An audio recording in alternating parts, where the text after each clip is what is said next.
एक बहुत ही अहम बात है लेडीज़ के मामले में कि जब कोई औरत को हमल शुरू होता है और हमल 2-3 महीना के बाद किसी भी कारण से अगर नुकसान हो गया तो नुकसान होने के बाद एक बहुत बड़ी गलती या गलतफहमी कह लीजिए कि सारे डॉक्टरों से लेके घर के लोगों का सबका जो है यही फिक्र होता है कि किसी तरह से ब्लीडिंग चेक हो जाए। और ब्लीडिंग चेक होने के बाद फिर एज़ यूजुअल लोग रहना शुरू कर देते हैं।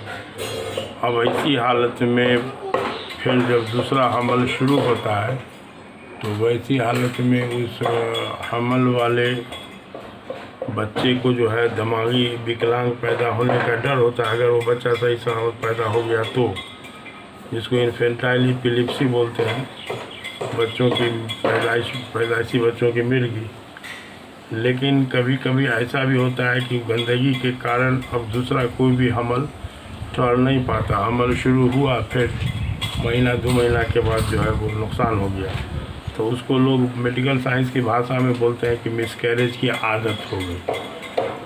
असल ये टॉपिक आज इसलिए ध्यान में आया कि कल एक मरीज़ के गार्जियन ने सवाल किया, पूछा था, तो इस तरह का इलाज हम लोग करते हैं। तो अब इसमें यह है कि इसमें ब्लीडिंग चेक से मसला नहीं है। मामला ये है कि डिलीवरी के बाद जिस तरीके से बच्चेदानी के सफाई की ज़रूरत होती है, जो सफाई सही तौर पर जड़ी बूटी के ज़रिए ही हो पाता है।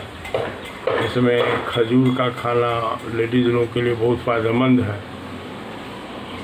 और उस तरह के सफाई की ज़रूरत हमल नुकसान के बाद भी ज़रूरी है, चाहे वो जान के हमल नुकसान कराया जाए या अनचाहे ढंग से हमल नुकसान हो जाए। तो बहरहाल उस लाइन में कोई फिक्र करते नहीं, ब्लीडिंग चेक हो गया, लोग इत्मीनान हो जाते हैं। उसी के बाद जो मामला होता है तो एक मिसकैरेज का सिलसिला शुरू हो जाता है, लोग परेशान हो जाते हैं।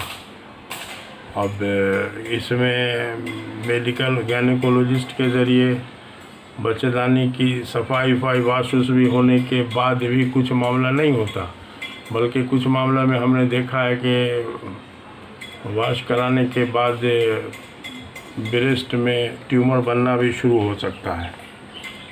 तो ये बात कई बार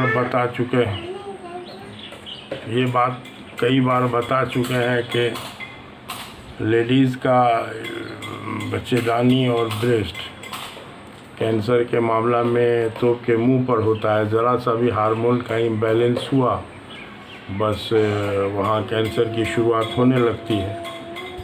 तो इस बात पर ध्यान देना ज़रूरी है। और इस लाइन में जड़ी बूटी का जो बतीसा, जो देहाती जड़ी बूटी का बतीसा पहले जो होता था, वही फार्मूला से कुछ आयुर्वेद यूनानी कंपनी वाले बनाते भी हैं, तो वो बहुत कारगर है। उस लाइन से बच्चेदानी की सफाई ज़रूरी है। हम लोग भी ऐसे मरीज़ का इलाज में सिर्फ ऐसी दवा ही देते हैं ज़्यादातर जो मरीज़ की इम्यूनिटी को बढ़ाने के साथ साथ उसके बच्चेदानी की सफाई कर दे। और जब बच्चेदानी की सफाई हो जाएगा तो इलाज के दौरान में तो उम्मीद वाला मामला नहीं होता है, लेकिन जब बच्चेदानी की सफाई हो जाने के बाद फिर अब जो कोई हमल होगा तो इंशाल्लाह उसमें नुकसान होने वाला अंदेशा नहीं होगा, या दूसरे उस हमल से जो बच्चा पैदा होगा तो वो बच्चा जो है पैदाइशी मिर्गी वाला मर्ज लेकर पैदा नहीं होगा।